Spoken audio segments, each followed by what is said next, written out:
from the skies over Afghanistan, Kosovo, and most recently Iraq, the Tornado has been the RAF's frontline warplane. Well, now, after over 40 years, the iconic aircraft is being retired. To mark the end of an aviation era, 3 Tornadoes have been making a series of farewell flypasts. And our defence correspondent, Jonathan Beale, was given exclusive access to one of those flights. Once more to the skies, but not for much longer. Here we go, and we are off. The BBC on board one of the last flights of the RAF's Tornado. It's been in service for 40 years. Here we go, this is Cottesmore Airfield coming up. Originally designed to fight the Cold War and to carry nuclear weapons, but it first went into combat over the desert in 1991. What was your mission? To an attack an Iraqi airfield. Several were lost in the hail of Iraqi anti-aircraft fire. John Nichol among those who lived to tell the tale. The Tornado's 45 years of flying. It's near 30 years on operation. I think you can absolutely put it up with the Spitfire in an iconic status on that level. Just a few weeks ago, pilot Wing Commander James Heaps was conducting airstrikes on IS. Now it's a chance to enjoy the Tornado's final goodbye back home. It's been an utter privilege. Best job anyone can have. But for his passenger, it's been more of a challenge. I think I'm a landlubber. But soon there'll be no more rides in one of the RAF's most iconic jets. Jonathan Beale, BBC News, RAF Northern. Well, for more on this, we're joined by webcam from Hampshire by Mandy Hickson. She became one of the first female pilots on a frontline RAF Tornado GR4 squadron and was involved in patrolling the no-fly zone in Iraq. So you were part of the Tornado force? I certainly was. Yes, I was on 2 Squadron at RAF Marham. Fantastic. What was she like to fly? Absolutely loved flying her. I mean, it's a huge step up at the time from the Hawk, which is your training aircraft that you're flying. Suddenly you've got huge swept wing capability. The thrust is enormous. It's got afterburner and thrust reverse when you're landing. So, no, it feels like an enormous leap when you go to something like the Tornado after the training aircraft that you're on. Mandy, you sound like a petrol head. Very exciting the way you describe it there. How will the Tornado's history read? I think it's going to... I mean, John summed it up really nicely, actually, on the previous interview, when he just said it's been an iconic aircraft. I mean, 40 years of frontline service, 30 years on operations. I mean, it's incredible when you actually think back to that.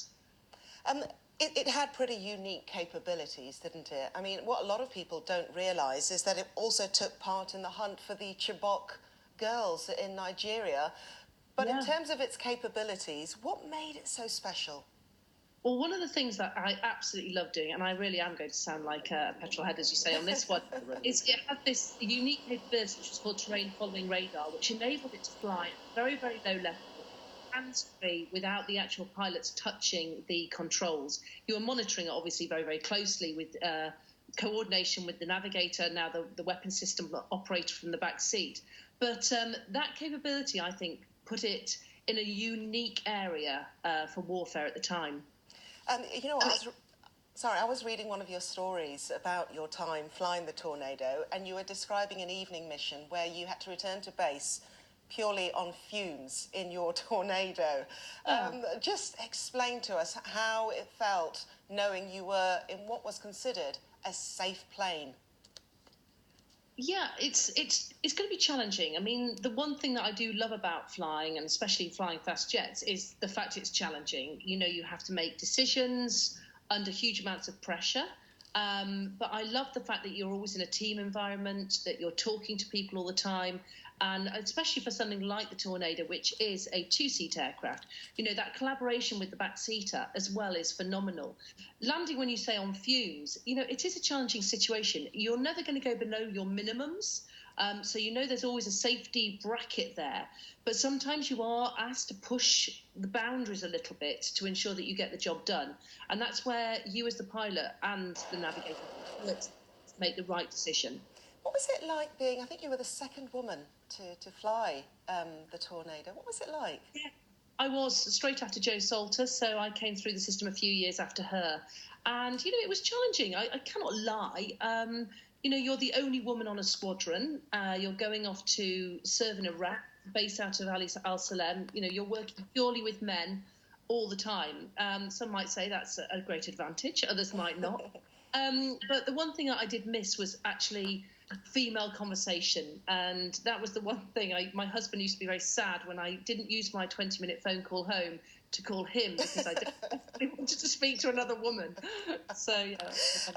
Do you think it's the right moment to say goodbye to the Tornado? Because obviously human error is one of the greatest causes of air crashes. This is something that I've heard you say in the past. I mean, how has technology played in replacing the Tornado?